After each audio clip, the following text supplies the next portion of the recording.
भारत गौरव आचार्य श्री पुलक सागर जी गुरुदेव के प्रवचन और धार्मिक कार्यक्रम देखने एवं सुनने के लिए जिन शरणम मीडिया चैनल को अभी सब्सक्राइब करें और बेल आइकॉन पर क्लिक जरूर करें।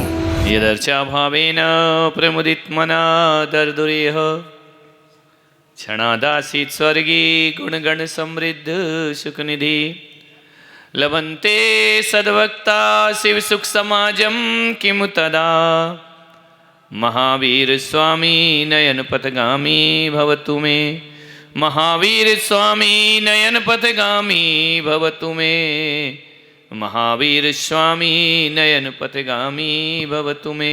प्रथम तीर्थंकर ऋषभदेव भगवान की, महावीर भगवान की, परम पूज्य गुरुदेव आचार्य श्री पुष्पदंत सागर जी मुनि महाराज की, अहिंसा परमो धर्म की। बोलिए मनोगाचार्य 108 श्री पुलक सागर जी गुरुदेव की जयकारा गुरुदेव का। प्यारी प्यारी आत्माओं,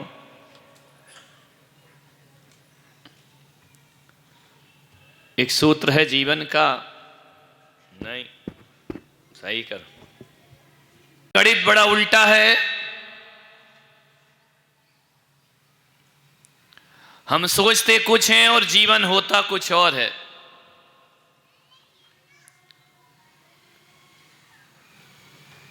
एक सूत्र दे रहा हूं, छोटा सा सूत्र है कि पलकें झुकाकर जियो, पलकें झुकाकर जियो, दुनिया तुम्हें पलकों पे बिठा लेगी। ज्यादा अकड़ के मत जियो, झुक करके जीना प्रारंभ करो। जो झुकता है वो ही जीवन में ऊपर उठता है। झुकना पड़ेगा। ज्यादा अकड़ के जियोगे ना तो जड़ से उखाड़े जाओगे। इतने मत अकड़ो, दुनिया में हर किसी का एक बाप बैठा इस धरती पर। ये मत सोचना कि हमसे बड़ा कोई नहीं है, सबके बाप है यहाँ पर। इसलिए कहता हूं कि ज्यादा छाती चौड़ी करके जियोगे तो कोई छाती झुकाने वाला भी इस धरती पर पैदा हो जाएगा। कभी अकड़ के कंस जिया तो कृष्ण आ गए, रावण जिया तो राम आ गए, मरीचि जिया तो महावीर आ गए। ध्यान रखना, हर किसी को शेर पे सवा शेर मिल ही जाता है। इसलिए कह रहा हूं कि झुक कर जियो। जितने झुकोगे, जितने छोटे बनोगे, बड़ों के सामने बड़े बनने की कोशिश मत करना, छोटे बन करके रहना। जितना छोटा बनोगे उतना बड़ों का प्यार मिलेगा, बड़ों का दुलार मिलेगा, आशीर्वाद मिलेगा। और छोटे बनकर जियोगे तो इज्जत मिलेगा। अब सासुओं भूल जाओ कि तुम सास हो, बहू बनकर जियो। जी रहे हैं महाराज, क्या करें। और तुम और ऐसी ऐसी बातें बता के हमारे घर का नाश ही कर दोगे। ध्यान रखना, छोटे बन करके जियो। जितने छोटे बनोगे उतना जीवन में आनंद होगा। बड़े बनोगे, अकड़ के जियोगे, कुछ भी जीवन में मिलने वाला नहीं है। आपके हाथ में 10 उंगलियां हैं। कभी याद करना, कभी देखना। अंगूठे ने कहा अनामिका से कि ज्यादा अकड़ के मत जी, मैं नहीं होऊंगा तो तू कुछ सामान नहीं उठा पाएगी। ध्यान रखना, इन हाथ में सबसे ज्यादा महत्वपूर्ण मैं अंगूठा हूं।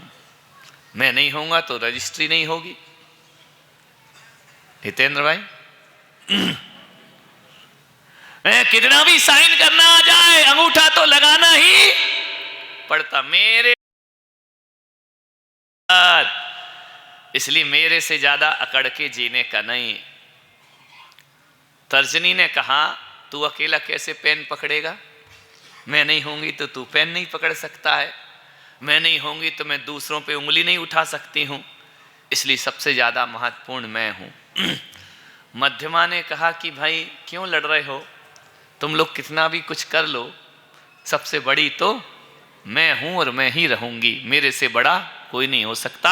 अनामिका ने कहा बड़े होने से कुछ नहीं होता, बड़ा हुआ तो क्या हुआ, जैसे पेड़ खजूर अरे मैं नहीं होंगी तो कोई भी मांगलिक कार्य होने वाला नहीं है, मैं नहीं हूं तो लोग स्वास्तिक नहीं लिख पाएंगे, मैं नहीं होंगी तो लोग तिलक नहीं कर पाएंगे, मैं नहीं होंगी तो एंगेजमेंट में अंगूठी किसको पहनाओगे। ध्यान, आदमी बड़ा होशियार, ये रिंग फिंगर है ना, इसी में पहनाते, शायद मैंने सुना है, मैंने तो किसी को आज तक पहना ही नहीं है। भगवान पहनाओ भी ना, किसी जन्म में ना पहनाऊं, फालतू लफड़े हैं, सब ध्यान रखना है। बोले यदि मैं ना होंगी तो शादी नहीं होंगे, विवाह नहीं होंगे।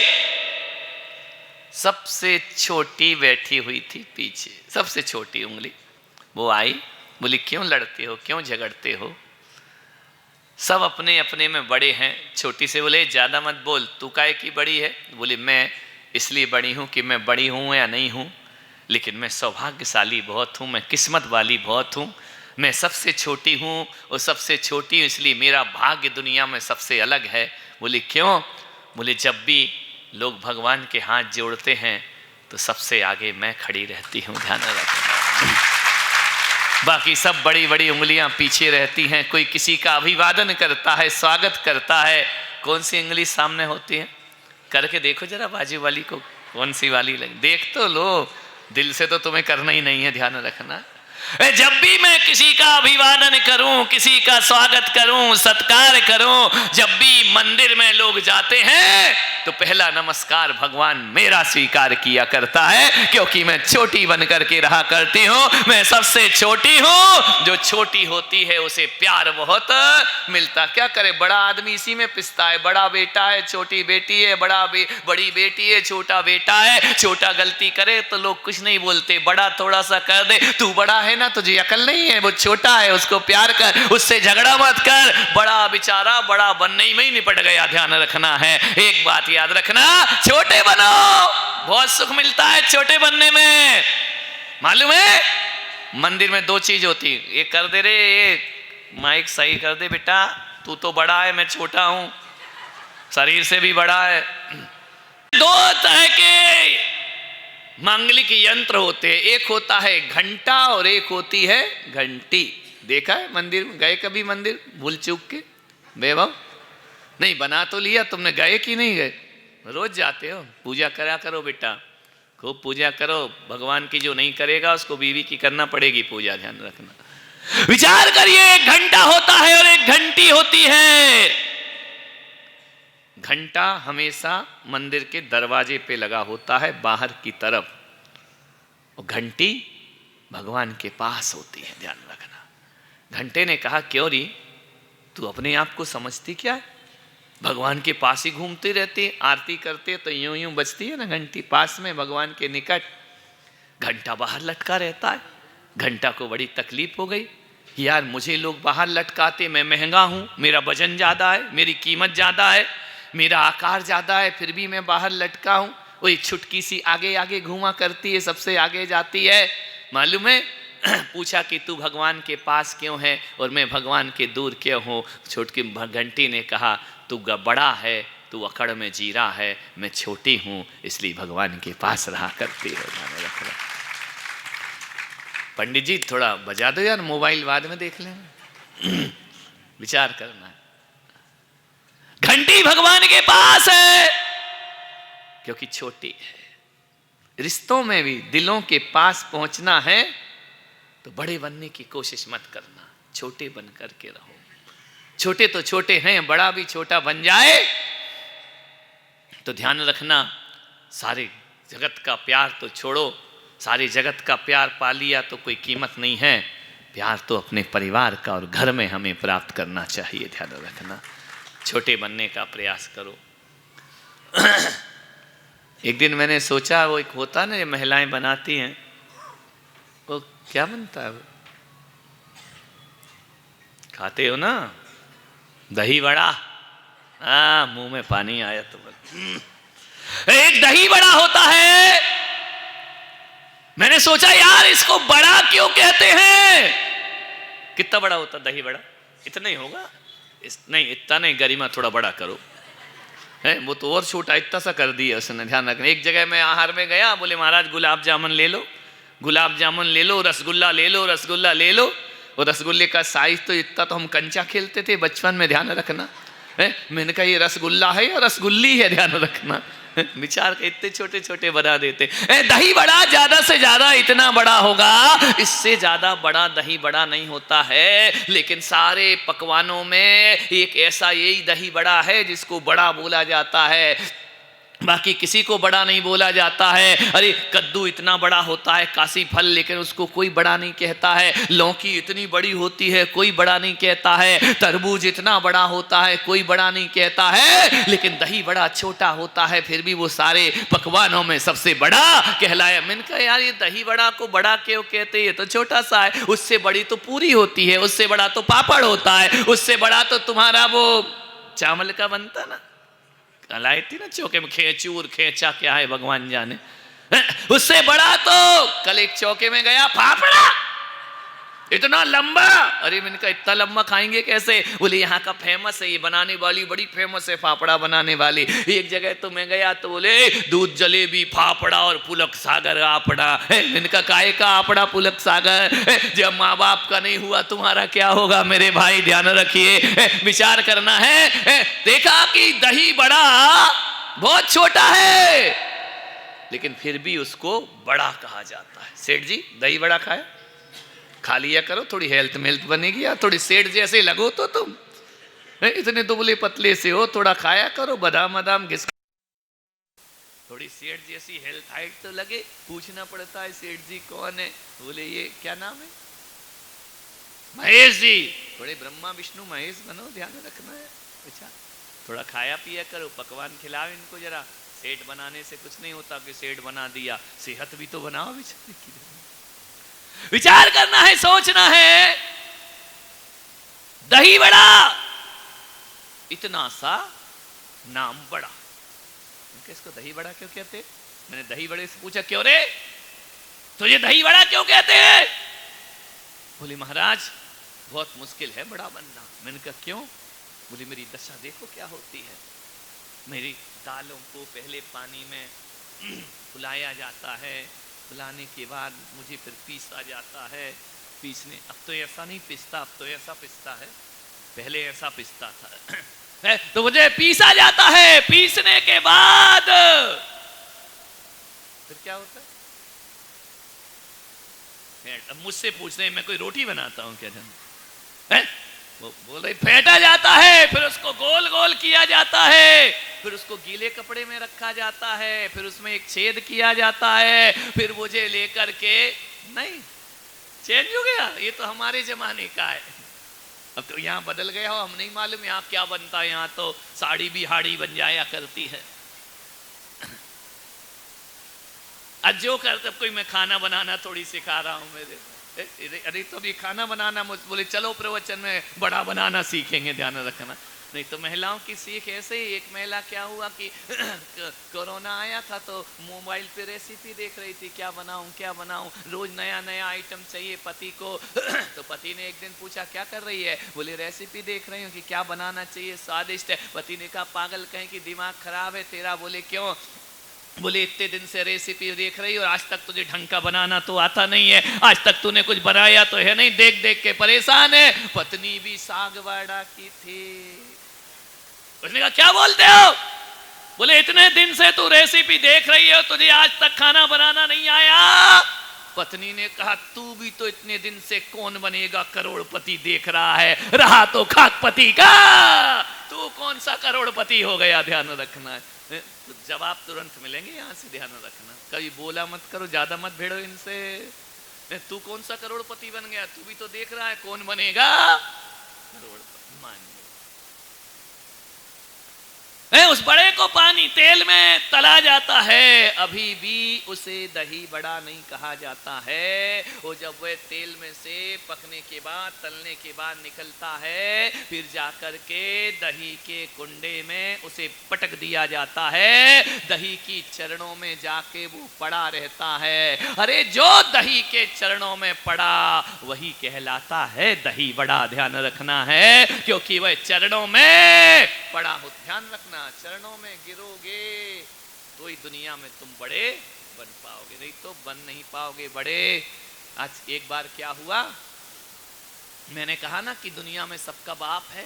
एक बार सारे देवताओं की बैठक हो गई स्वर्ग में। अब गप है ये सरासर, कोई ऐसी बैठक नहीं होती है, जैन सिद्धांत इसको मानता नहीं है, लेकिन सुन तो लो, कहानी सुनने में क्या मजा है। कहानी का जो तथ्य है वो समझने का प्रयास करिए, विचार करिए। देवताओं की मीटिंग हो गई, बोले सबसे बड़े देवता कौन है? सबसे बड़े देव कौन? पहले जिसका स्मरण होता है, पहले जिसका ध्यान किया जाता है, वक्रतुंड महाकाय है। तो बोले गणेश जी खड़े हुए, बोले दुनिया में सबसे बड़े देवता हम हैं। बोले क्यों?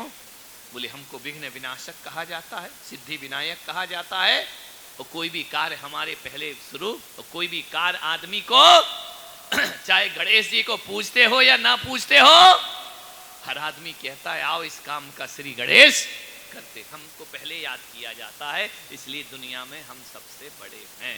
गणेश जी ने कहा, सब देवता चुप हो गए। यार की बात तो सही है, किसी भी कार्य की शुरुआत गणेश जी से होती, शंकर जी से तो होती नहीं, राम जी से तो होती नहीं, विष्णु जी से तो होती नहीं। तो उसने कहा कि अब ऐलान कर दो पूरी दुनिया में कि दुनिया के सबसे बड़े देवता गणपति गणेश हैं, सिद्धि विनायक गणेश हैं। गणेश जी की बात सुन रहे थे, शंकर जी आए उठ करे, तुम काहे के बड़े? बोले क्यों? बोले हमारा सबसे पहले स्मरण होता है। शंकर जी ने कहा तो तुम्हारा स्मरण होता है तो तुम बड़े हो जाओगे। तो दुनिया में सबसे बड़े ना देवी होते हैं ना देवता होते हैं, दुनिया में सबसे बड़े गुरुदेव हुआ करते हैं, जिनके चरणों में सब पड़े रहते। मान्यवर, बड़े बनो, बड़े बनने की एक ही कला है, आज से अपने को छोटा बनाना सीख लीजिए। ध्यान रखना, छोटा बना लो, ज्यादा बड़े मत बनो। आदमी तन से बड़ा नहीं होता, आदमी धन से बड़ा नहीं होता है। आदमी यदि बड़ा होता है तो आदमी मन से बड़ा होता है। ध्यान रखना, मन के बड़े बनो, मन के विराट बनो। ऐसा ना हो कि हमारा मन इतना छोटा हो जाए, इतना छोटा हो जाए, इतना छोटा हो जाए कि उसमें हम दो और हमारे दो ही समा पाएं। मैं कहता हूँ मन इतना बड़ा होना चाहिए तुम्हारा दिल, जिसमें सारा विश्व समाहित हो जाए। ध्यान रखना, अरे दरिया दिल बनाओ, जिंदगी को दारे दिल बनाने की कोशिश मत करिए, दिल को बड़ा बनाने की कोशिश करिए। पल के झुका कर जियो, जितना झुकोगे उतना ऊपर उठोगे। एक व्यक्ति मेरे पास आया, एक बच्चा आया नौजवान, बोले महाराज आपको कुंडली देखना आती है? मैंने कहा नहीं आती। आपको हस्तरेखा का ज्ञान है? मैंने कहा नहीं है। आपको अंक ज्योतिष आता है? मैंने कहा नहीं आता है। तो बोले फिर काय को महाराज बन गए जब कुछ आता नहीं है तो? नहीं, मैंने कहा आता है, लेकिन तू पूछ क्यों रहा है? बोले महाराज एक बात बता दो। मैंने कहा क्या? बोले मेरा फ्यूचर क्या होगा, मेरा भविष्य क्या होगा? कुंडली देख के, हस्तरेखा देख के बताओ। मैंने कहा ना मैं कुंडली देखता हूं ना मैं हस्तरेखा देखता हूं। तो बोले आप कुछ तो बताओ, आप गुरु हैं। मैंने कहा मैं हस्तरेखा और कुंडली नहीं देखता, मैं चेहरा देखकर बताता हूं कि तेरा भविष्य क्या है। तो बोले महाराज बताओ मेरा भविष्य क्या है। मैंने कहा मैं ऐसे नहीं बता सकता हूं, कुछ देर तुझे समय देना पड़ेगा। बोले क्या समय? मैंने कहा मुझे रीडिंग करना पड़ेगी, स्टडी करना पड़ेगी, तुझे देखना पड़ेगा, समझना पड़ेगा। अरे बोले महाराज इतना समय मत लगाइए, ये तो फिर एक ज्योतिषाचार्य बता देगा, आप संत हैं, बताओ मेरा फ्यूचर कैसा है। मान्यवर, हर बच्चे का टेंशन यही है कि उसका फ्यूचर क्या है, उसका भविष्य क्या होगा। हर कोई अपना फ्यूचर बनाने में लगा है, हर कोई अपना करियर सुधारने में लगा हुआ है, हर आदमी सोचता है कि आने वाला कल कैसे होगा। लेकिन मैं पुलक सागर कहता हूं कि भविष्य के बारे में सोचना बंद कर दीजिए। कल ही एक बच्चा मेरे पास था, मेरा भविष्य बताओ, मेरा फ्यूचर बताओ, बताओ मेरा फ्यूचर अच्छा है या बुरा है। मैंने कहा मैं पुलक सागर बताता हूं कि फ्यूचर में बता सकता हूं, लेकिन महाराज मैं इतना जरूर कहूंगा कि ना तो कुंडली से फ्यूचर पता चलेगा ना हस्तरेखाओं से फ्यूचर पता चलेगा। तो बोले फ्यूचर कैसे पता चलता है? मैंने कहा जिसका नेचर अच्छा होता है ना उसका फ्यूचर अच्छा होता है, और जिसका नेचर खराब होता है उसका फ्यूचर भी खराब हुआ करता है। बोले अपने फ्यूचर को बदला जा सकता है? मैंने कहा बिल्कुल बदला जा सकता है। अरे नेचर बदल ले, फ्यूचर बदलने में ज्यादा देर नहीं लगेगी। अरे आज को बदल ले, कल अपने आप बदल जाएगा। वो जिसने स्वयं को सुधार लिया उसका भविष्य अपने आप सुधर। किस 21वीं सदी में आदमी भाग रहा है अंधविश्वास की पीछे, 21वीं सदी में आदमी पीछे लगा है मेरा भविष्य क्या होगा, मेरा करियर क्या होगा। अरे कुछ नहीं होगा मेरे भाई, जैसा नेचर होगा वैसा तेरा फ्यूचर होगा। ध्यान। एक संत थे नाव में बैठ के जा रहे थे, एक संत थे नाव में बैठकर जा रहे थे, कुछ मन चले लोग आ गए, संत को परेशान करने लगे।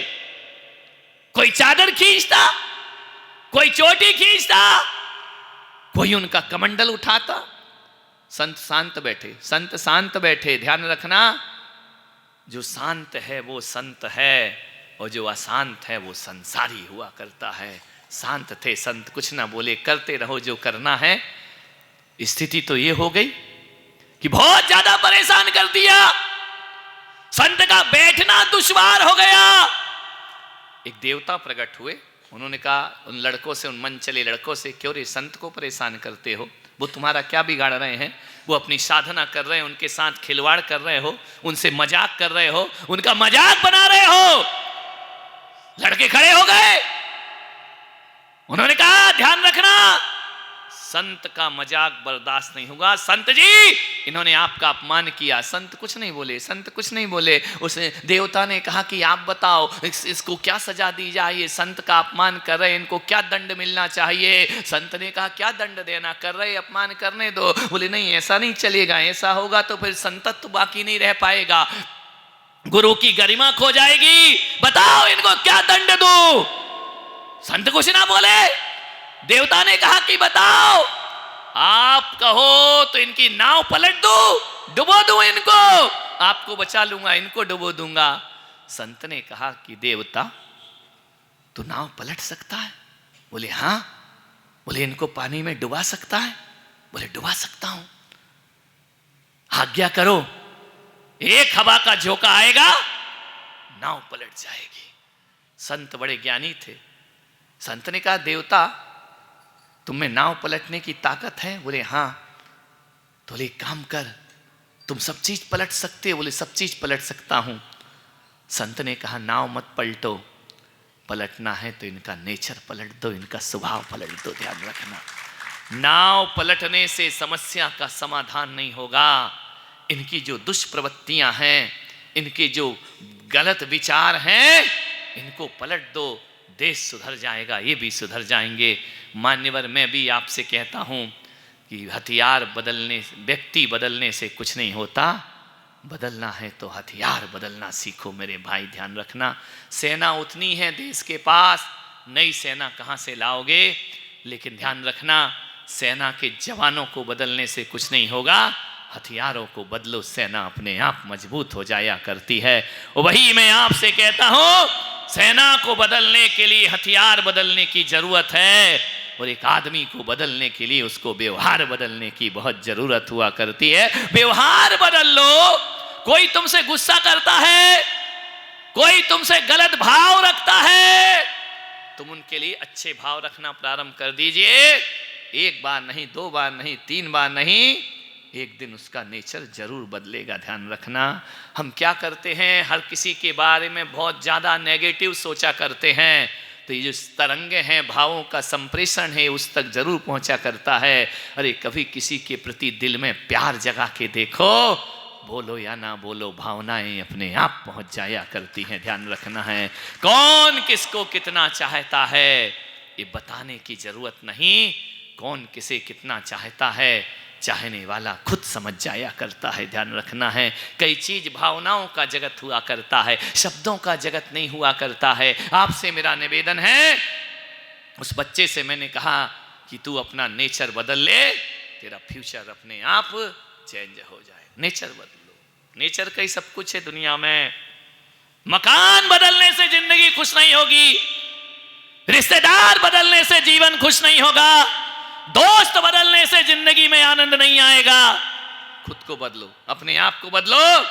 हम बदल गए तो सारी दुनिया, ध्यान रखना, नजरें बदली तो नजारे बदल गए, और कश्ती ने रुख बदला तो किनारे बदल गए। ध्यान रखना है, आपसे निवेदन है। एक लड़की थी, एक बाप की बहुत चहेती, बहुत प्यार करता था लड़की को एक पिता। करना चाहिए, बहुत प्यार करो, बच्चों को कौन प्यार नहीं करता है। वो पिता भी बहुत प्यार करता था, इतना लाड़ इतना लाड़ इतना लाड़ लड़ाता था लड़की का कि बेटे की जुबान पर कुछ आ जाए तो शब्द पूरे नहीं होते थे और उसकी डिमांड पूरी हो जाती थी।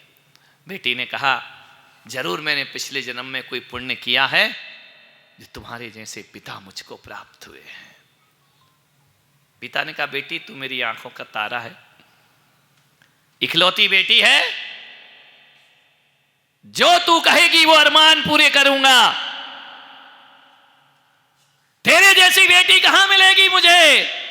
बेटी ने कहा, मेरे जैसे मिले या ना मिले, लेकिन आपके जैसा पिता मुझे प्राप्त होने वाला नहीं। बहुत लाड़ करता था, करना चाहिए। लेकिन एक बात मैं आज अपने प्रवचन के माध्यम से कहूंगा, अपनी संतान को प्यार करो, बहुत प्यार करो, पलकों पे रखो, लेकिन एक बात याद रखना, तुम्हारे ज्यादा लाड़ प्यार से तुम्हारी औलाद बिगड़ना नहीं चाहिए, ध्यान रखना है। इतना ही प्यार करना जितने में उसके अंदर इंसानियत मौजूद हो, ध्यान रखना।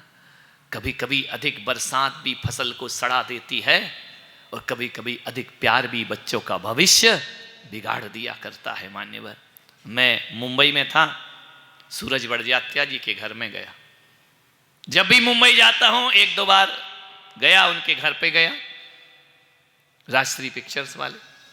सूरज जी बड़जात्या एक ऐसा सादा जीवन परिवार, फिल्म जगत में रहकर भी जो कैसे सादगी का जीवन जीते हैं। मान्यवर, आप तो फिल्में देख के अपना चेहरा बदल लेते हो, वो फिल्में बना के भी अपनी जिंदगी नहीं बदला करते हैं। वो फिल्मी जीवन को जीवन नहीं समझा करते हैं। मान्यवर, उनका व्यापार है।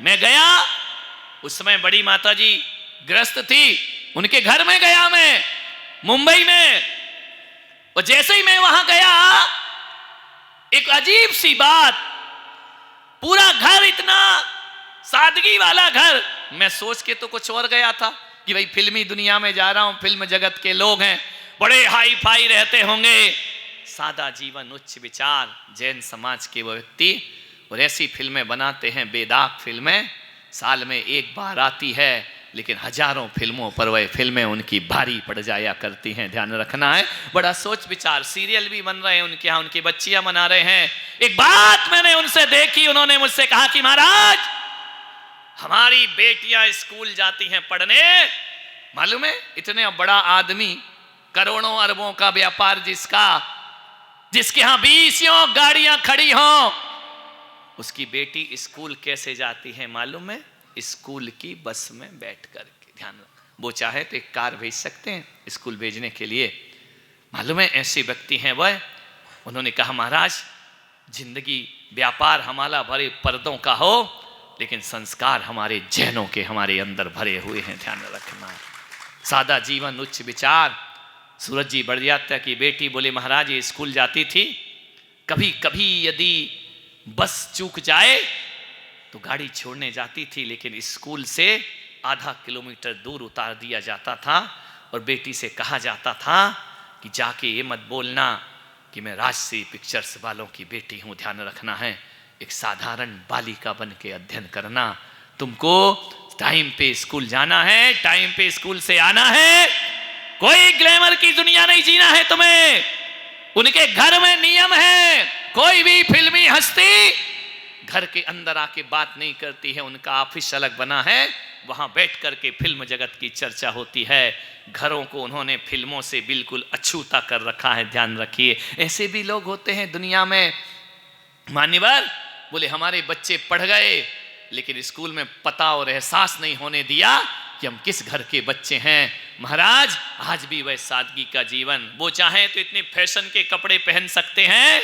मान्यवर, बड़े बड़े हीरो हीरोइन उन्होंने तैयार किए हैं, सलमान खान जैसे को सुपरस्टार बनाया है उस परिवार ने, लेकिन अपने बच्चों को उन्होंने कभी इस जगत में पैर नहीं रखने दिया। ध्यान रखना है। और आज भी पूरा बड़जात्या परिवार एक चूल्हे में भोजन बनता है, एकता के साथ रहा करते हैं, सेपरेट नहीं रहते। वो 3-4 भाई बहन हैं, सब एक साथ रहा करते हैं। मान्यवर उषा बड़जात्या मेरी परम भक्त है, आज भी वो बड़ी है, पूरा घर उसके आदेश पर चला करता है। ध्यान रखना, ऐसे भी उदाहरण हमारी धरती पर मौजूद हैं। मान्यवर बिल्कुल सादा जीवन, समाज के बीच में नहीं आते हैं, ज्यादा स्वागत सत्कार उनको नहीं चाहिए, मिलना है तो अकेले में आके मिलते हैं और चुपचाप मिलकर अपने घर वापिस चले जाते हैं। ऐसे तुम लोग क्या करते हैं, हमारे छोरे देखा पिक्चरों में हीरो ने ऐसे बाल कटाए, हम भी वैसे ही कटाएंगे, ऐसे कपड़े पहने हम भी वैसे ही कपड़े पहनेंगे,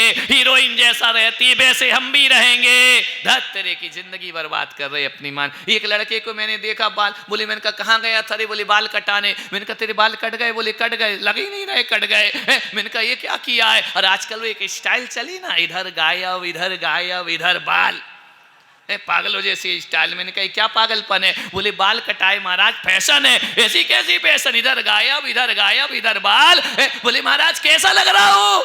मैंने कहा तू ऐसा लग रहा है कि जैसे हाईवे में ये फ्लाई ओवर हो, ये सर्विस रोड हो। ध्यान रखना, मान क्या जिंदगी है। फटे कपड़े पहन रहे, फटे जीन्स पहन रहे तुम्हारे बच्चे। ध्यान रखना, ऐसे कपड़े जो शोभा नहीं दिया करते हैं। कई मंदिरों में तो नियम बन चुके हैं कि हमारे मंदिरों में बेटियां जीन्स और फटे कपड़े पहन करके प्रवेश नहीं करेंगी। भगवान का मंदिर है, यहाँ सादगी से प्रवेश करना चाहिए। ध्यान रखना है, आपसे निवेदन है, खूब आधुनिक बनाओ, खूब पढ़ाओ, खूब लिखाओ, लेकिन संस्कृति को मटिया मेट मत करिए मेरे भाई। ध्यान रखना, हमारे आदर्श ये विश्व सुंदरी नहीं हो सकती है, हमारा आदर्श ये मिस वर्ल्ड नहीं हो सकती है, हमारा आदर्श मिस यूनिवर्स नहीं हो सकती है। हमारा आदर्श होती है तो ध्यान रखना, विश्व सुंदरी हमारा आदर्श नहीं, मैना सुंदरी हमारा आदर्श हुआ करती है। ध्यान रखना है, ब्राह्मी सुंदरी हमारा आदर्श हुआ करती हैं, उसमें जीने का प्रयास करो। और एक बात बताओ, जो सुंदर होते हैं ना, उन्हें सजने की कोई जरूरत नहीं हुआ करती है, सजते वही हैं जिनकी शकल पे 12 बजते हैं। ध्यान रखना है। एक बात बताओ महिलाएं, यहाँ की महिलाओं की बात नहीं कर रहा हूँ, वहां की, कहाँ की, ओबरी। ओबरी में तुम्हारी क्या दुश्मनी है बताओ, सीधा नाम ओबरी। ध्यान रखना, विचार करिए। महिलाएं जो लिपस्टिक लगाती हैं, लगाओ, मेरा विरोध नहीं है, अच्छी है, लगाओ, तुम्हारा पैसा है, पति कमा रहा है, 1-1 किलो लगाओ, हमारा क्या जा रहा है। लिपस्टिक लगा के जो घूमा करती हैं, एक बात बताओ, ये सोचती हैं क्या लिपस्टिक से हम सुंदर दिखा करते हैं। वैसे दिखते हैं, ये नहीं दिखते हैं, आईने में देखना, लिपस्टिक लगा के सुंदर दिखती हो, लेकिन एक बात बताओ कि सौंदर्य सचमुच लिपस्टिक में है या नहीं है। और यदि लिपस्टिक में सौंदर्य है तो एक बात पूछ लो, बुरा तो नहीं लगेगा? पूछ लो, बोलो, बुरा तो नहीं लगेगा? लग जाए तो मेरा बिगाड़ क्या लोगी तुम, ध्यान रखना है। मान एक बात बताओ, आप सोचते हो कि लिपस्टिक लगाने से हम सुंदर दिखेंगे? एक बात बता दो महिलाओं, देवियों, जगत जननी जगदम्बाओ, यदि ओंठों पे लिपस्टिक लगाने से सुंदर दिखते हैं तो फिर तुम बिना लिपस्टिक वाले पे क्यों मरती हो? तालियां बजाओ रे। अपन तो नहीं लगाते हैं, फिर भी अपने ऊपर ये तो नहीं लगाते हैं। बताओ, यदि लिपस्टिक से सुंदर दिखते हैं तो बिना लिपस्टिक वाले पे जान क्यों देती है? विचार करिए, क्यों कहती है तू मेरी जान? ध्यान रखना, उनके ओंठों पे तो लिपस्टिक ही नहीं है। ध्यान रखना, मान्यवर नहीं, छोड़ना मत, लगाओ। मैं तो आपसे पूछ रहा हूं, बस ध्यान रखना, ना नहीं कर रहा हूं।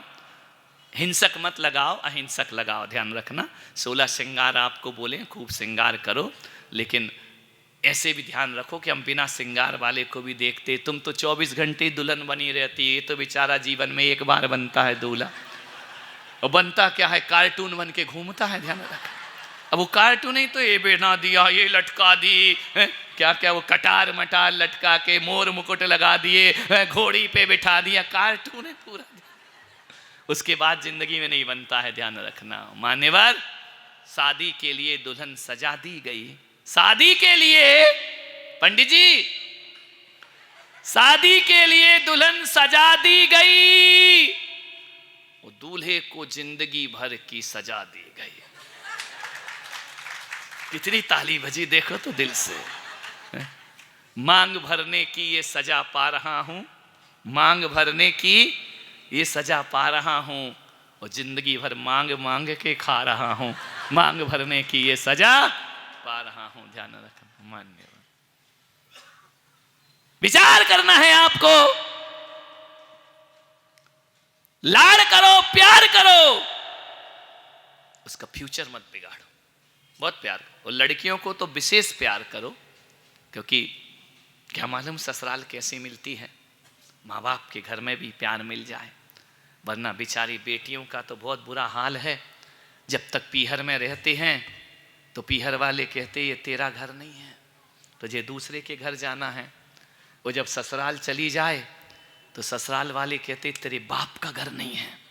अब बताओ अब इनका घर कौन सा है, विचार करो। मेरे प्रवचन सुन के इतनी शेरनियां हो गई। एक सासू ने कहा ये ससुराल है, ढंग से रहना, तेरे बाप का घर नहीं है, यहाँ के कायदे पालना, नियम पालना। ससुराल है, ढंग से रहना, ये तेरा पीहर नहीं है। बहू भी सागवाड़ा की थी। बोले ए अम्मा, बोले बोल, बोले तू भी ढंग से रह। अरे बोले कैसा बोल रही है? बोले तेरा भी ससुराल है, तेरे बाप का।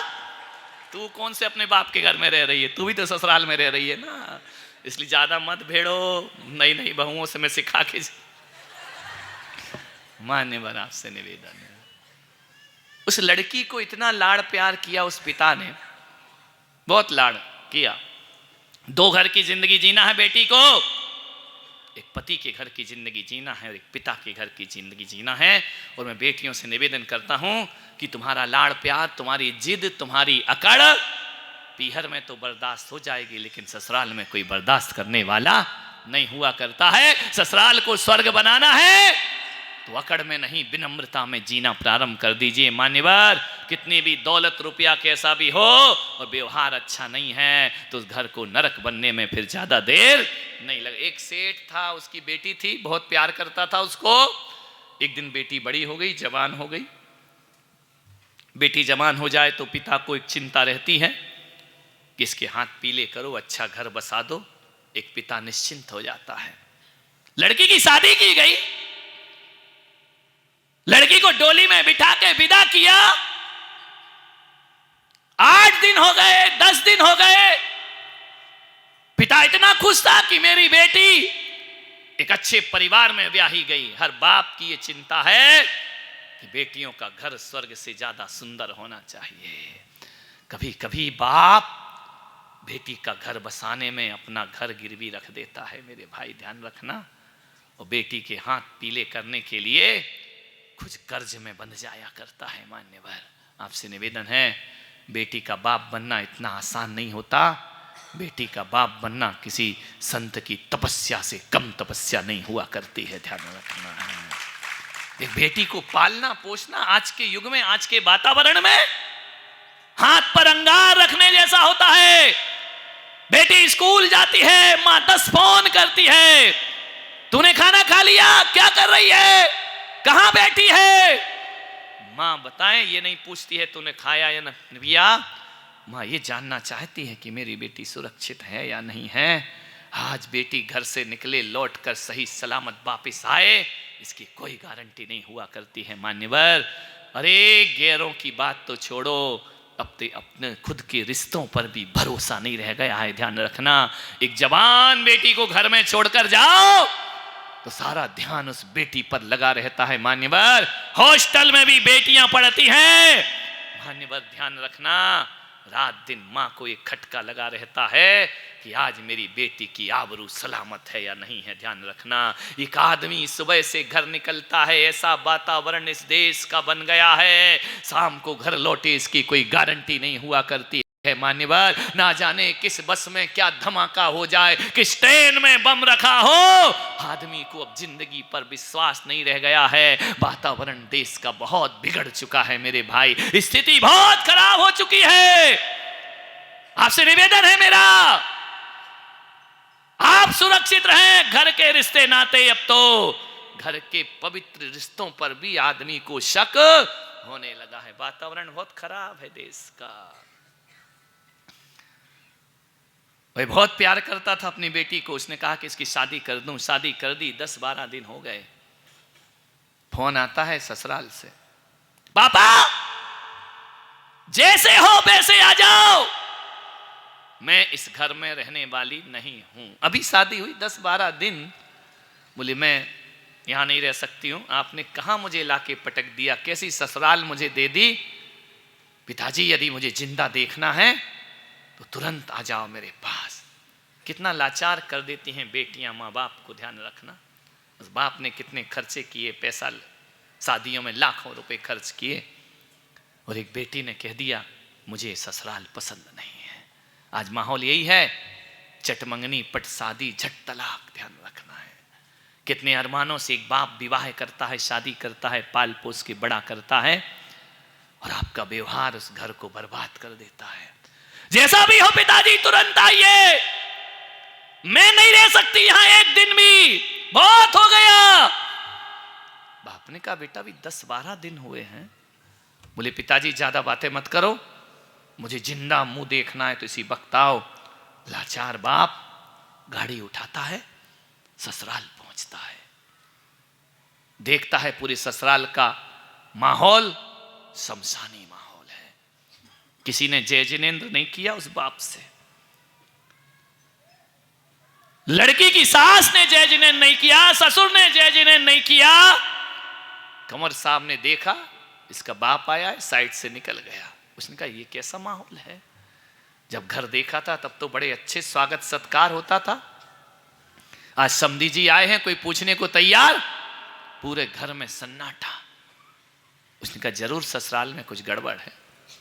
बेटी के कमरे में गया, बेटी लिपट के रोने लगी, पापा मैं यहां नहीं रह सकती, एक दिन भी नहीं रहूंगी मैं यहां पे, इसी वक्त मुझे लेकर चलो। कैसी जगह मेरी शादी की है आपने। बाप ने कहा कि मुझे समझने तो दे बेटा, क्या दिक्कत है। बोले कुछ समझने की जरूरत नहीं, सारे मूर्खों की टोली है ये, इसी वक्त उठाओ और चलो, चलते हैं पीहर। उसने कहा तेरी सास से पूछ लेता हूं। पूछना तो पड़ेगा, घर के बड़े हैं। अरे उससे क्या पूछना, उससे वो कोई सास होने लायक है, कुछ मत पूछो उससे, चलो आप तो अटैची उठाओ, मेरी अटैची तैयार है। बाप ने कहा रुक जा रुक जा। गए सासू जी के पास की बहन जी मेरी बेटी को मैं लेने आया हूं। सास ने कहा कल का ले जाने वाला इसी वक्त लेके जा। ये क्या तूफान भेजा है तूने हमारे घर में। बोले तूफान, मेरी नाजों से पड़ी बेटी। बोले आज के बाद दोबारा भेजना नहीं, ले जा इसे, 10 दिन में हमारे घर को नरक बना दिया इसने। उसने कहा बहन जी बात क्या हुई। अरे उससे ही पूछ बात क्या हुई है। 8-8 बजे सो के उठती है, एक सुनाओ तो 4 सुनाती है, जवाब देती है, अकड़ में जीती है, ढंग से किसी से बात नहीं करती। बाप की नजरें झुक गईं। उसने कहा बहन जी मैं कोशिश करता हूं। बोले कोशिश नहीं, उठाओ उसको लेके जाओ यहां से, कोई जरूरत नहीं यहां भेजने की। एक गिलास पानी को नहीं पूछा, ध्यान रखना। एक बेटी यदि गलत व्यवहार करे तो ससुराल में उसका ही अपमान नहीं होता, उसके माँ बाप का भी अपमान और खानदान का अपमान हुआ करता है, ध्यान रखना। किसी ने नहीं पूछा, अटैची ली और चला बैठ करके गाड़ी में। उसने रास्ते में पूछा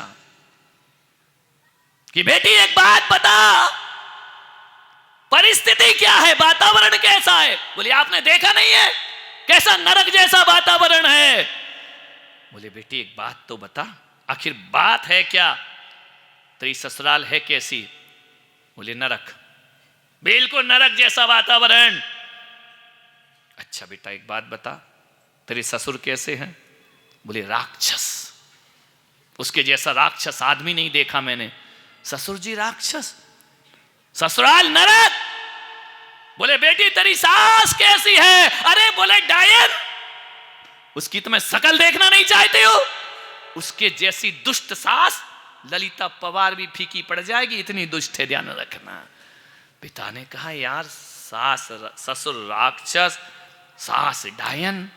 बोले अच्छा एक बात बता, वो तेरी ननंद कैसी। बोले नंबर 1 की चुगलखोर, पूरे घर में लड़ाई की जड़ नंद गले का फंद, ध्यान रखना, उसके कारण ही तो सब गड़बड़ हो रहा है। वही आके मेरे को भरती है, वही सास को भरती है। पिताजी तुमने कैसा परिवार देखा है? बिल्कुल नंबर 1 की चुगलखोर, चुगलखोटी, यहाँ की बात वहां और वहां की बात। अच्छा बेटा एक बात और बता, तेरा देवर कैसा है? बोले आवारा, घूमते रहता है सागबाड़ा की सड़कों पे, यहां जाना वहां जाना, दिन भर घर में रहता ही नहीं है, आवाराओं की तरह घूमता है।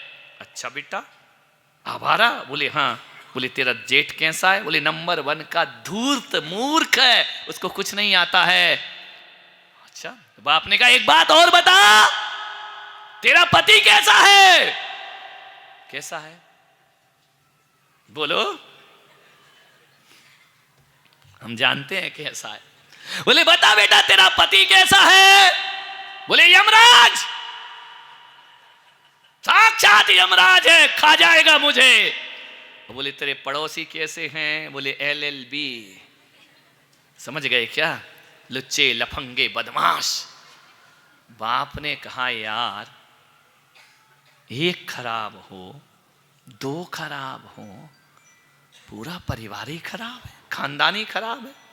वो खानदान भी हो तो हो, पड़ोसी भी खराब। बाप समझदार था, उसने कहा कोई नहीं, खराब मेरी लड़की है, ध्यान रखना।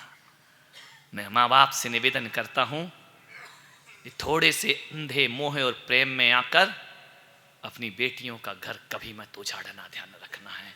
बेटियों का घर बसाने का प्रयास करिए। कमियां हमेशा ससुराल की नहीं, कभी अपनी बेटियों की भी गलतियां हुआ करती हैं, ध्यान रखिए। आपसे निवेदन है, जो बेटी जो बहू ससुराल में रहकर पीहर के गुण गाती है, उसकी ससुराल को बिखरने में ज्यादा देर नहीं लगा करती है, ध्यान रखना है। ससुराल में रहो तो ससुराल की होकर रहो, ध्यान रखना है। आपसे निवेदन है, ये ससुराल वो ससुराल है जिसने तुम्हें सुहाग प्रदान किया है, ध्यान रखना है। माँ बाप कुछ नहीं देते हैं, माँ बाप ने पाल पोस के बड़ा कर लिया, लेकिन सुहागिन होने का दर्जा किसी ने दिया है तो तुम्हारी सास ने तुम्हें दर्जा प्रदान किया है, ध्यान रखना। माँ बाप ने पैसे दान किए होंगे, शादी में बहुत खर्चे किए होंगे, लेकिन सास तो वो है जो दिल का टुकड़ा तुम्हें दान में दिया करती है। मान्यवर आपसे निवेदन है, बहुओं से सास ससुर की कद्र करना सीखो। अरे सास ससुर की बातें, पिता की बातें कड़वी जरूर होती हैं, लेकिन कड़वी दवाई की तरह होती हैं, जो आगे जाके बहुत बड़ा आराम प्रदान किया करती हैं, ध्यान रखना।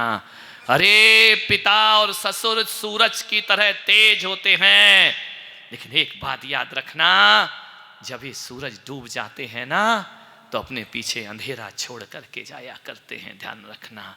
आपसे मेरा आग्रह है, सब कुछ दिया है, तुम्हें माँ बनने का दर्जा दिया है ससुराल ने। और एक बात याद रखना बेटियों, तुम कितनी भी माँ बाप की बेटी बन जाओ, लेकिन कोई माँ बाप तुम्हें घर की मालकिन नहीं बनाएगा, घर की मालकिन तो ससुराल बनाया करती है, ध्यान रखना है। चाबी ससुराल दिया करती है।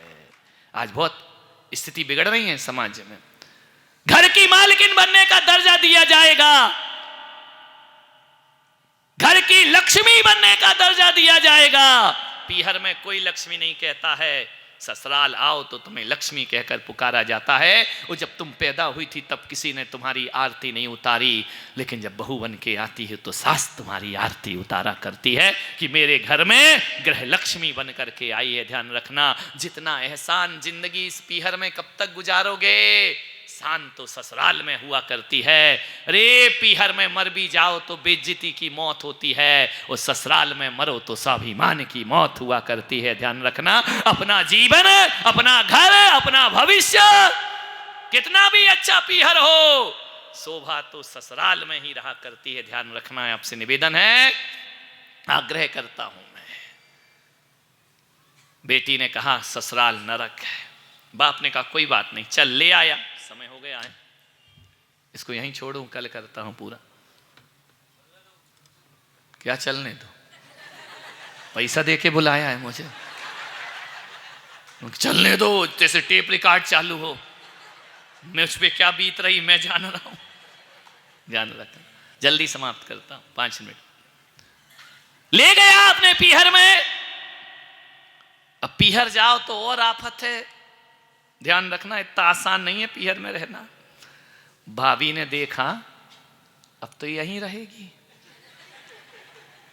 पहले तो दीदी आई, दीदी आई, दीदी आई, दीदी काहे की दीदी आई, ये तो यहीं रहेगी। भाभी ने एक दिन तो रबड़ी खिलाई, एक दिन पूड़ी खिलाई, एक दिन क्या तुम्हारे यहाँ क्या बनता है, मालपुआ, खा मेरी ननंद खा। पता चला थोड़े दिन बाद कि ये तो, उनने कहा भाड़ में गई ऐसी ननंद, चल खाना बना, चाय बना। उसने कहा कैसा बोल रही है? बोली अब तुमको जाना तो है नहीं, मेहमान थोड़ी है, तुम तो यहीं रहोगी। दीदी ऐसा करो, दीदी वैसा करो। दीदी बोली यार यहाँ तो बहुत ही लफड़ा, इतना तो मेरी वो डायन सांस नहीं बोलती जितना ये बोल रही है, ध्यान रखना। व्यवहार बदल गए। बच्चे पहले बुआ जी कहते थे, बुआ बुआ बुआ, कहाँ है कुआं, पटक दे तुमको वहीं, ध्यान रखना। मानने पर विचार करिए, व्यवहार बदल गया। ज्यादा पीहर में रहोगे घर वालों के व्यवहार बदल जाते। अब वो वातावरण तो है नहीं, तुम्हारी शादी के बाद वहां बहू आ गई है, अब वो बहू का घर है, तुम्हारा घर थोड़ी है, ध्यान रखना है। अब तो मेहमान बन के रहो, मालकिन बनोगी तो तुम्हारे साथ दुर्व्यवहार प्रारंभ हो जाए। अब क्या हुआ, वो नहा धो के सुबह मंदिर गई, 1 महीने हो गए, अब मोहल्ले वाले परेशान करने लगे, क्यों जाना नहीं है क्या, लेने नहीं आती क्या, कोई खटपट चल रही है? अरे उसने कहा तेरे की घर में भी वही हाल, मंदिर जाओ तो वहां वही हाल, बूढ़ी अम्मा मिल जाए, क्यों बेटा कमर साहब नहीं आए क्या लेने? अब क्या क्या जवाब दे। मोहल्ले वालों ने जीना दुश्वार कर दिया। अरे तेल जले तेली का दिल जले मसाल। बाप को उतनी तकलीफ नहीं जितनी मोहल्ले को तकलीफ हो जाती है। सहेलियां मिली, अरे तेरी शादी हुई थी बड़ा मजा आया था, 1 महीने हो गए तू गई नहीं, जीजा जी लेने नहीं आए, कब काहे का जीजा, यहां नहीं मिल रहा बीजा, ध्यान रखना है। सहेलियां पूछे, किसी की शादी में जाए तो लोग पूछे 2 महीने हो गए तू भी ससुराल नहीं जाती है, कोई खटपट चल रही है, पति से संबंध अच्छे नहीं है क्या? उसने तो सिर पकड़ लिया कि महाराज मेरा जीना दुश्वार। अच्छी बात है, ऐसा किया करो ताकि कोई लड़की पीहर रहे ना तो मोहल्ले वाले उसको ससुराल भेज दें कि जा बेटा वहीं रह, यहां रहने की कोई जरूरत है। ये रीति रिवाज है, पूछा जाता, जहां जाए वहीं। अब अच्छे त्योहार आते, पति पत्नी के त्योहार आते, खुद खड़ी रहती चुपचाप, पति साथ में ही नहीं है। करवा चौथ आया, किसका मुंह देखे, ध्यान रखना है, कैसे करवा चौथ मनाए, बहुत आफत हो गई। उसने कहा यार यहां कुआं वहां खाई, इससे अच्छा तो शादी नहीं करती, तो शान से तो रह रही थी अपने घर में। हुआ यही, फिर क्या हुआ, कुछ दिन बाद एक उदास बैठी थी झरोखे पर, उदास बैठी बैठी सोच रही थी, बड़ी नीरस थी। पिता ने देखा आज बेटी का दिल टूटा है, मन खराब है। उसने कहा बेटा क्या हुआ? बोले पिताजी जीने की इच्छा नहीं है। बोले क्यों इच्छा नहीं है? बोले भाभी का व्यवहार बदल गया है, भैया मुझे पूछता नहीं है, मोहल्ले वाले मुझे परेशान करते हैं, जो देखो वो पति पति पति पति पति, नहीं आपत्ति हो गई मेरे जीवन की। तो बोले क्या करे? बोले महाराज बताओ पिताजी मैं करूं क्या? बोले बेटा एक बात बताऊं? बोले हाँ। बोले अपने नगर में एक संत पधारे हैं। तो बोले क्या कह रहे, दीक्षा ले लूं मैं? बोले नहीं दीक्षा विक्षा मत ले, तू लेगी भी नहीं, तेरे लक्षण दीक्षा के है ही नहीं है। तो बोले क्या कहना चाह रहे हो? बोले मैं उन संत के पास जाता हूं, तेरे लिए कुछ समाधान ढूंढता। अरे बोले संत क्या समाधान देगा, जिसकी बीवी नहीं, बच्चे नहीं, आगे नहीं पीछे नहीं, वो क्या समाधान देंगे? बाबा बैरागी, घर तो हमारा है। उन्होंने कहा चिंता मत कर, चिंता मत कर, संत के पास में जाता हूं। शाम को लौट के गया। बोले बेटा संत ने एक मंत्र दिया है, यदि वो मंत्र तू जपेगी तो पूरी ससुराल तेरी मुट्ठी में आ जाए। मुट्ठी में? बोले हाँ। अरे बोले यही तो चाहिए मुझे, कोई मुझे रोके नहीं, कोई मुझे टोके नहीं, सास ये ना कहे कहां जा रही है। यही तो कष्ट है। और कष्ट क्या है तुमको ससुराल में? यही तो है कि टोका जाता है, बोला जाता है, पूछा जाता है। बोले ससुराल तेरी मुट्ठी में आ जाएगी। बोले पिताजी आ जाएगी? बोले हाँ। बोले बेटा ससुराल जाएगी? अरे बोले मुट्ठी में आ गई तो कौन नहीं जाएगा, मुट्ठी में तो चाहिए, सारी चाबियां मेरे पास आ जाएं, घर का हुक्म मेरे पास आ जाए। बोले आ जाएगा बेटा, आ जाएगा। कैसे आएगा पिताजी? महाराज ने एक मंत्र दिया है, 6 महीने जपना है। 6 महीने? बोले हाँ जपना तो पड़ेगा बेटा, यदि पूरी हुकूमत करना है, राज्य करना है ससुराल में। बोले जप लूंगी, बताओ कौन सा? बोले नहीं तू मंत्र मत जपना, मंत्र तो मैं जपूंगा। बोले तुम जपोगे और मैं ठीक हो जाऊंगी? बोले हाँ ऐसे ही है, बाबा तो बाबा है, चमत्कारी है, दवाई कोई खाए ठीक कोई होता है। तो बोले ऐसा हो जाएगा? बोले हो जाएगा, लेकिन बेटा तुझे थोड़ी सी साधना करना पड़ेगी। बोले साधना? क्या साधना करना पड़ेगी? 6 महीने, 6 महीने बस ससुराल में किसी को जवाब नहीं देना और गुस्सा नहीं करना। बोले पापा ये तो बहुत कठिन काम है। तो बोले फिर तू देख ले, फिर यहीं रहे। उसने कहा ठीक है कर लूंगी। पक्का? बोले हाँ। बोले तूने एक दिन भी गुस्सा किया और जिद की, किसी को जवाब दिया तो मैं जो 1.25 करोड़ मंत्र जप रहा हूं वो सब फेल हो जाएंगे मेरे। और जब तुझे गुस्सा करने का मन करे तो सोचना कि मेरे पापा दिया जला के मेरे लिए जाप कर रहे हैं। ठीक है पिताजी, लेकिन पापा 6 महीने बस, उससे ज्यादा नहीं। बोले हाँ बेटा पक्का गारंटी। बोले अजमा के देखते हैं। घर गई, बड़ी शांत, बड़ी लाज में शर्माती। सास ने देखा, फिर आ गई। ये तो गई थी छोड़ के कि अब नहीं आऊंगी, फिर आ गई। जैसे ही गई सास के पैर पड़े, सास ने ऊपर से नीचे तक देखा, ये बोई वाली है या दूसरी है? इसने तो जिंदगी में पैर नहीं पड़े, मेरे 10 दिन मेरे नाक में दम कर दिया। बोली अम्मा जी आशीर्वाद दो, मैं आपके घर को स्वर्ग बनाऊं। बोले नरक बनाना तू नहीं सीखा है। ठीक है गई, सुबह 6 बजे उठी, किचन में गई, चाय नाश्ता बना रही। 6 बजे, 8 बजे सो के उठती थी। सास ने ननन से कहा कि बेटा देख बिल्ली घुस गई कि चौके में। बेटे ननन ने जाके अरे अम्मा। बोले क्या? बोले बिल्ली नहीं है। बोले कौन है? बोले ये दिल्ली वाली। अच्छा बिल्ली नहीं दिल्ली, कर क्या रही है देख। चुपचाप देख रही है ननन। आदत तो वही है यहाँ की वहां करने की। ननन से बड़ा पत्रकार कोई नहीं होता दुनिया में, ध्यान रखना। मीडिया में उसको जगह मिलना चाहिए, अखबार वालों में। उसने देखा, बोले हाँ। चाय बनाई, नाश्ता बनाया, ट्रे में लगा के ला रही। आते समय प्याला गिर गया, टूट गया। ससुर ने बोला अंधी है क्या?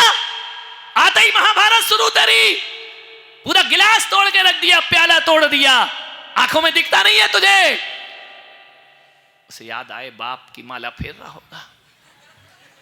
उसने कहा पिताजी गलती हो गई, कल से ढंग से चलूंगी, क्षमा कर दीजिए। ससुर ने कहा ये कौन है? मन में तो कह रही बुढ़े 6 महीने ध्यान रखना, यदि मेरा बाप जाप नहीं कर रहा होता तो प्याला तेरे सिर पे फूटता। वो तो किस्मत है तेरी कि मेरा बाप वहां जाप कर रहा है। कंट्रोल। बोली पिताजी कल से ध्यान रखूंगी। ससुर ने कहा यार इतना परिवर्तन, ये कौन है? सास को बुलाया, सुनती है? बोले हाँ। ये बोले क्या बोल रही है? क्षमा कर दो। सास बोली चुप रहो, थोड़ा मूड सही है, बिगाड़ो मत तुम उसका। समय पे भोजन बनाए। मम्मी से बोली सास से कि आज से खाना मैं बनाऊंगी, तुम मत बनाना। सास ने कहा तू खाना बनाएगी? बोले हाँ। बोले क्यों? बोले मैंने पुलक सागर महाराज के प्रवचन में सुना है कि पहले भूखे को भोजन कराओ फिर खाओ। कोई भी अपने आप। तो बोले मैं, मुझे क्या भिखारी समझ रखा है क्या? बोले नहीं मम्मी जी भिखारी नहीं समझा है, भिखारी कोई भोजन कराना थोड़ी है।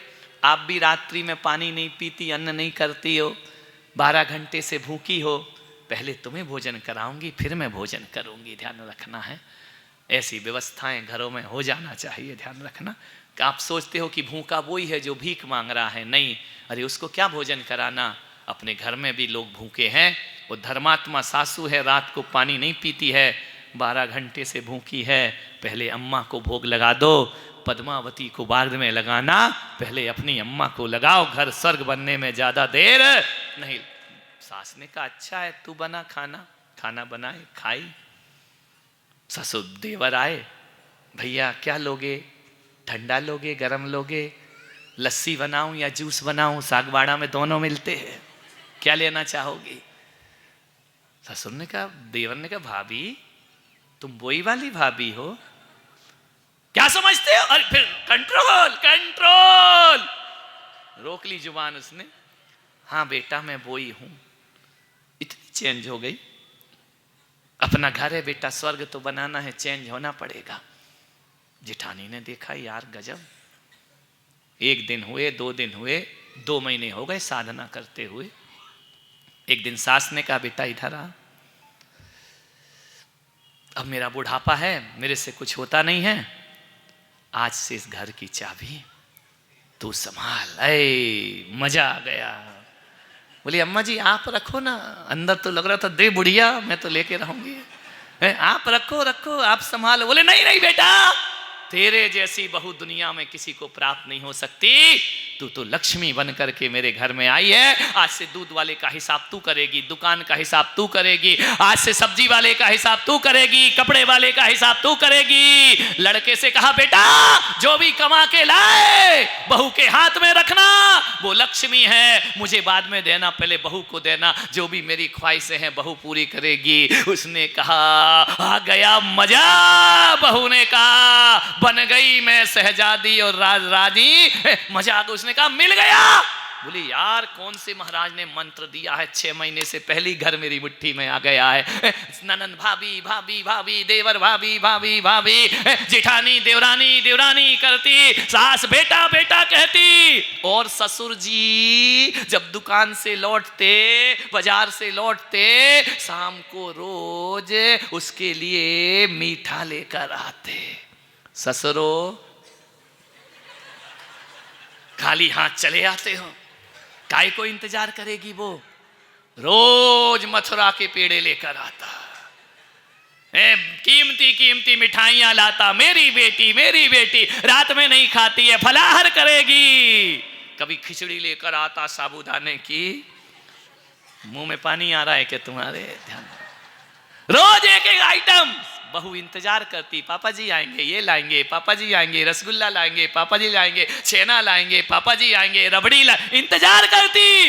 इतनी तो सास ने इंतजार नहीं किया जितनी बहू इंतजार कर रही है। ये सागवाड़ा के ससुरो कुछ ले आया करो तो बहू इंतजार करे, खाली हाथ मत चले आया करो। और सासुओं से निवेदन है कहीं भी घूमने जाओ, कहीं भी जाओ, अपनी बेटी के लिए सामान लाती हो, अपने लिए लाती हो, मैं कहता हूं बेटी के लिए लाना भले ना ला पाओ, बहू के लिए एक साड़ी लेकर के जरूर आया करो। ध्यान रखना, बहू के लिए कोई ना कोई सामान लेकर के जरूर आया करो। बहू सोचेगी मेरी माँ विदेश गई घूम के आई, लेकिन वहां भी मेरा उसने ध्यान रखा है, बाहर गई घूम के आई, तीर्थ यात्रा पे गई, मेरा ध्यान। ये छोटी छोटी बातें हैं जो दिल में बहुत गहराई तक जाती है। मेरे भाई ध्यान रखना है, कुछ ना कुछ सासू लेके आना, तो हर बार बहू कहेगी मम्मी आएगी, ये लाएगी, मम्मी आएगी, कुछ लाएगी, और मम्मी तो खाली हाथ चली आई, ललिता पवार बन के फिर आ गई। ध्यान रखना है, ऐसा मत करो। कुछ ना कुछ, बेटी को 2 नंबर पे रख दो, बहू को 1 नंबर पे रखो मेरे भाई, क्योंकि बेटी तो कभी कभी साल में आती है, जिंदगी तो बहू के साथ गुजारना पड़ती है। ध्यान रखना है, बीमार होंगे तो बहू पानी देगी, परेशान होंगे तो बहू साथ देगी। बेटी कितना साथ देगी? 1 दिन 2 दिन 4 दिन वो तो चली जाएगी, लेकिन जिंदगी का सहारा कोई बनती है।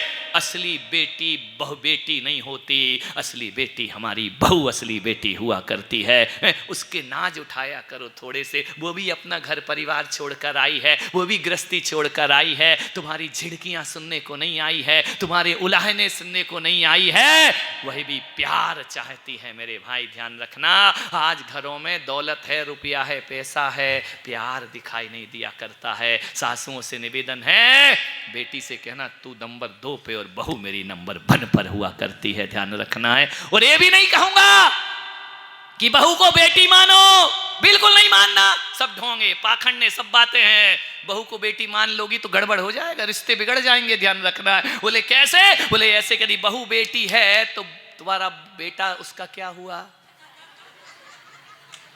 तो तुम कौन सी जात के हो भाई? भाई बहन शादी करते हैं क्या? ध्यान रखना, बेटी नहीं, बहू को बहू मानो, बेटी को बेटी मानो। तुम मानते वही हो, बस बोलते हो मुंह से। आपसे निवेदन है, बहू को बहू मानिए। ऐसा क्यों वातावरण बना दिया कि बहू आने डेंजरस, बेटी आने प्यारी? अरे नहीं, बहू को इतना प्यार दो, इतना प्यार दो, मैं बेटी बन के नहीं बहू बन के रहूंगी। मान्यवर आपसे निवेदन है, समय हो गया। एक दिन रक्षाबंधन का दिन आया, भाई लेने आया। भाई ने कहा मैं चल राखी बांधने। बहू ने कहा सासू से पूछ लो। पहले दिन क्या कहा था, उससे क्या पूछना, पूछ लो। गया, बोले अपनी बहन को ले जाऊं। सासू ने कहा बेटा हमारे घर की खुशी है, ये हमारे घर का आनंद है, राखी का त्योहार इसलिए मैं ना नहीं करती हूं, जल्दी वापस भेजना इसको, इसके बिना हमारा मन नहीं लगेगा। कहा यार ये सासू पहले तो कहती थी कल की ले जाने वाला आज ले जा। गाय पीहर में पिता ने कहा बेटी ससुराल कैसी है? बोली पिताजी किया क्या तुमने जादू? बोले तू जादू छोड़, बोल कैसी है 2 महीने में ससुराल? बोले स्वर्ग जैसी है। और बोले वे तेरा राक्षस ससुर कैसा है? पापा ऐसा मत बोलो, आपसे ज्यादा प्यार करते हैं, आप मेरे लिए क्या लेकर आए? ससुर रोज मीठा लेकर आते हैं मेरे लिए। अच्छा बेटा, और वो तेरा आवारा देवर है? बिल्कुल कन्हैया है, लक्ष्मण जैसा बेटा है, ऐसा मत बोलो उसको। वो बोले वो तेरी डायन सास। पापा आप कैसी बातें बोल रहे, पढ़े लिखे ऐसे आप शब्द बोलते हो? इतना प्यार तो मेरी मम्मी भी नहीं करती जितना प्यार मेरी सासू किया करती है। और बेटा वो धूर्त जेठ तेरा, अरे बहुत ज्ञानी है, धूर्त नहीं है, भैया से ज्यादा सम्मान मेरा भी जेठ किया करता है। बोले वो चुगल खोर ननंद। नहीं पापा ऐसी नहीं है, वो मैं ही गलत थी, वो बहुत अच्छी है, बिल्कुल सहेली की तरह रहती है, दिन भर भाभी भाभी भाभी भाभी कहते उसका गला नहीं सूखा करता है। बोले बेटा इतनी अच्छी तेरी ननंद? और बोले वो यमराज तेरा पति। बोले पापा देखो आपको शोभा नहीं देता है, मेरा सुहाग है, वो भला है बुरा है जैसा भी है, मेरा पति मेरा। कितनी खुश हो गई तुम लोग, मुझे मालूम है भला में खुश नहीं हुई, बुरा में खुश हो रही है। पति किसी का अच्छा होता है कभी जिंदगी? बोले नहीं वो देवता है, उसके जैसा पति मैंने कौन सा पुण्य किया था ऐसा पति मिले। बोले वो जो LLB है वो पड़ोसी? बोले नहीं पापा 2 महीने से MBBS हो गए। बोले मतलब क्या? बोले मियाँ बीवी बच्चे से सब प्यार करते मुझे, ऐसी ससुराल मिली पिताजी, ऐसी ससुराल दुनिया में करोड़ों जन्म भी तप करो तो नहीं मिलेगी। पिता ने बेटी को सीने से लगाया और कहा बेटी तूने मेरी तपस्या सार्थक कर दी, आज तूने मुझे जीवन की सबसे बड़ी सुखी खुशियां प्रदान कर दी। एक बाप की खुशी ये नहीं होती है कि बेटी का घर उजड़ जाए, बाप की खुशी होती है बेटी का घर स्वर्ग से भी ज्यादा सुंदर हो जाना चाहिए। उसने कहा शाबाश बेटी, आज तूने बहुत कुछ कर दिया। बेटी ने कहा पिताजी अभी तो 4 महीने बाकी। अरे बोले छोड़, हो गया। बोले राज्य हो गया, अब क्या करना पिताजी? बड़े आनंद हैं। एक बात बताओ पिताजी, वो मंत्र कौन सा जप रहे थे तुम, इतना प्रभावी मंत्र? बोले हकीकत बताऊं बेटा, मैंने कोई मंत्र नहीं जपा, तूने तपस्या की है, तुझे फल प्राप्त हुआ है। तूने जो एक संकल्प कर लिया कि मैं गुस्सा नहीं करूंगी और जवाब नहीं दूंगी, तेरा नेचर बदल गया, तेरा फ्यूचर बदल गया, ध्यान रखना। तो जो आदमी अपना नेचर बदल लेता है, मैं महिलाओं से निवेदन करता हूं, बहुत मैचिंग करती हो ना, करो, करना चाहिए। अच्छे घर की महिलाएं हैं, मैचिंग से कपड़े पहनती हो, जैसे हमारे कपड़े वैसे ही घड़ी, वैसे ही चप्पल, वैसे ही सब, वैसे ही पर्स, हर चीज पिंक पिंक पिंक पिंक, बच्चा गोदी में वही भी पिंक, सब पिंक पिंक। मैचिंग तो ऐसे ही होती है, मैचिंग सेंटर दुकान खोले हुए हैं, कपड़ों की मैचिंग बहुत करती हो। सागवाड़ा की बहन बेटियों से मैं कहता हूँ कपड़े की मैचिंग करो, करना चाहिए, अच्छे से रहना चाहिए, लेकिन कपड़ों की मैचिंग बस से जिंदगी खुश नहीं हुआ करती है। बहुओं और बेटियों, मन की मैचिंग करना भी सीख लीजिए, ध्यान रखना। अपने मन को ऐसा बनाओ ससुर से भी मैच कर जाए, सास से भी मैच कर जाए, देवर से भी मैच कर जाए, ननन से भी मैच कर जाए। और जिस दिन मन की मैचिंग आ गई, उस दिन आप खुद कहोगे कि स्वर्ग मरने के बाद नहीं, स्वर्ग जीते जी घर में प्राप्त हुआ करता है। और जो बहू अपना ऐसा नेचर बदल लेती है और अपने घर का वातावरण बदल देती है, मैं पुलक सागर कहता हूं, मैं नहीं कहूंगा उस बहू को कि तीरथ जाने का नियम ले या मंदिर जाने का नियम ले, तेरा घर ही एक मंदिर बन करके खड़ा हो जाया करता है, ध्यान रखना।